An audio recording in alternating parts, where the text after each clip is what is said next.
ครูอาสาทั่วแขวงอัตตปือได้รับการบรรจุเข้าเป็นรัฐกรหมดแล้วในปี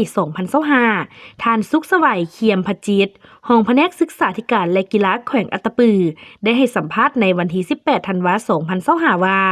ปี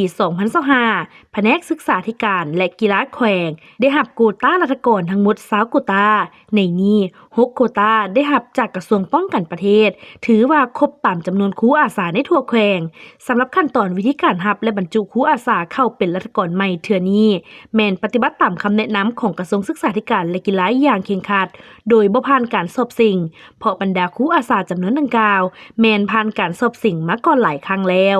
ในต่อหน้าทางแผนกศึกษาธิการและกีฬาแขวงจะสืบต่อเอาใจใส่การแก้ไขปัญหาการขาดแคลนครูสอนโดยจะมีการวิเคราะห์วิจัยแผนต้องการครูในสถานการศึกษาทั่วแขวงให้มีความละเอียดจัดแจ้งเพื่อส่งให้กระทรวงศึกษาธิการและกีฬาจัดแบ่งโควต้ารัฐกรให้แขวงในแต่ละปีเป็นปกติพร้อมทั้งขึ้นแผนเพื่อสร้างคนไปเรียนครู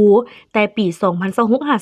2026-2030 ตามสั้นสายหลายวิชาที่มีความต้องการตัวจริงในการรับและบรรจุรัฐกรใหม่ต้องอิงใส่บทวิจัยแผนความต้องการการขาดแคลนครูตัวจริงในแต่ละท้องถิ่นฮักทานติดพันกับการแก้ไขปัญหาครูสอนของควบเรียกร้องให้ทุกภาคส่วนในสังคมช่วยกันเป็นเจ้าภาพปลุกระดมลูกหลานของตนไปเรียนวิชาครูให้หลายขึ้นเพราะครูเป็นผู้สร้างค